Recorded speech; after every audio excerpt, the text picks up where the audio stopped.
नमस्कार दोस्तों, आपका स्वागत है। विस्पे और ऋतु, आज हम इस भाग में एक कहानी देखने वाले हैं। उन्होंने हमसे एक कहानी कही है। उन्होंने ये कहा है कि वो जहाँ पर आत्मलोक में रहते हैं वहाँ पर एक सुंदर झरना है जहाँ पर ये बीच बीच में जाते हैं घूमने के लिए। एक बार जब वो वहाँ पर गए थे तब उनको वहाँ पर एक बूढ़ा इंसान दिखा। ये वहाँ पर गए तब उनको ये लगा कि हाँ, ये ज़रूर कोई नया इंसान लग रहा है। तब इन्होंने उनको पूछा कि आप यहाँ पर नए हैं क्या? उस बूढ़े इंसान ने इनको ये कहा कि हाँ, तुमने बराबर समझा कि मैं यहाँ पर नया हूँ। मैं यहाँ पर अपना घर नहीं ढूंढ पा रहा, क्या आप मेरी मदद करेंगे क्या? विस्पे और ऋतु ने उससे ये कहा कि हाँ, हम ज़रूर आपकी मदद करेंगे। तब उस इंसान ने दोस्तों पृथ्वी पर जो उसका घर था उसका एड्रेस इनको दे दिया। तो इन्होंने ये कहा कि ये धरती नहीं है, ये पृथ्वी नहीं है, ये आत्मलोक है। आप यहाँ पर उस धरती का एड्रेस नहीं कह सकते, यहाँ पर आपका अलग घर होगा। उस इंसान ने इस तरीके से उनको देखा जैसे ये दो पागल है, और उसने कहा कि मुझे तो लगा था कि आप अच्छे नौजवान हैं, लेकिन आप मुझे खामखा गुमराह कर रहे हैं और मेरा मजाक उड़ा रहे हैं। कृपया आप यहाँ से चले जाइए। विस्पे और ऋतु को ये पता था कि उनके कहने से वो इंसान मानने वाला नहीं था सच को, इसलिए उन्होंने थोड़ी सी उच्च आत्मा को बुलाया और कहा कि आप उनको समझाइए। उस उच्च आत्मा ने भी दोस्तों उनको समझाने का प्रयास किया, लेकिन फिर भी वो बूढ़ा इंसान नहीं मान रहा था। उसने कहा कि पहले ये दो लोग मुझे फंसा रहे थे लड़के, और अब तुम आ गए हो मुझे फंसाने के लिए। बाद में उस उच्च आत्मा ने दोस्तों और भी उच्च भली आत्मा को बुलाया जो इस परिस्थिति को बहुत ही अच्छे से हैंडल कर सकती थी। बाद में वो दूसरी जब आत्मा बड़ी आई तब उसने बहुत ही अच्छे से उनको समझाया और बहुत सारी चीज़ें दिखाई। उनको कहा गया कि आपका जो पृथ्वी का जीवन था वो अब ख़त्म हो गया है और अब आपको यहाँ पर इसलिए तुम आ गए हो।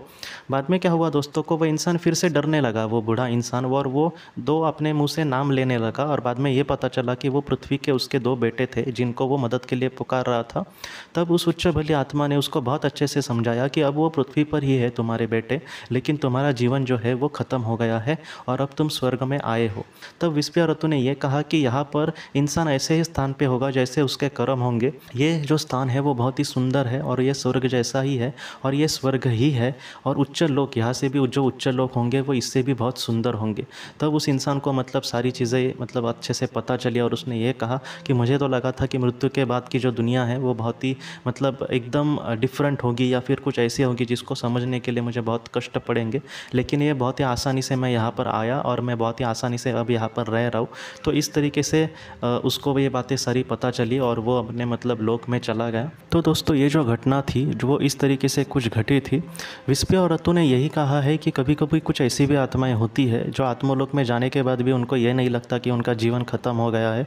बहुत सारी कुछ ऐसी भी आत्माएँ होती है जो पृथ्वी पर उनके मौत के बाद भी उनको पता नहीं चलता कि वो इस दुनिया में अब नहीं है। वो वैसा ही कुछ रिएक्शन करते रहते हैं जैसे कि वो ज़िंदा है, और बाद में वो पता चलती है बातें। कभी कभी कुछ लोगों को हम बताएं फिर भी वो एक्सेप्ट करने के लिए तैयार नहीं होते।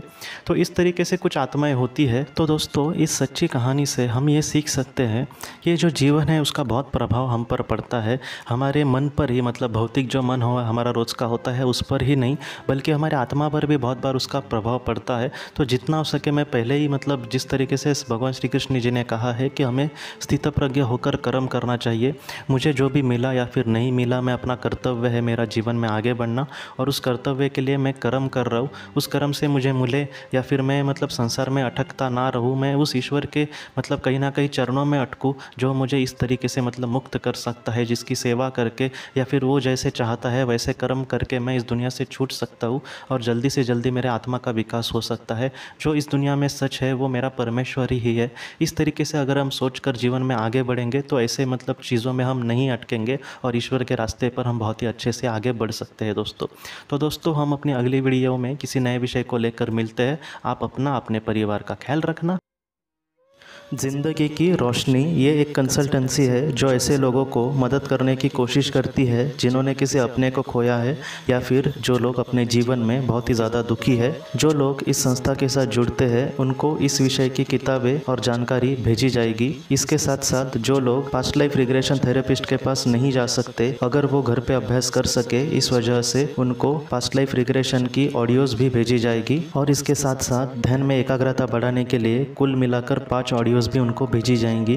तो जो लोग इस संस्था के साथ जुड़ते हैं उनको यह सारी चीज़ें उनके ईमेल पर या फिर व्हाट्सएप पर भेजी जाएंगी। अगर आपको इस संस्था के साथ जुड़ना है तो कृपया इस नंबर पे व्हाट्सएप करें।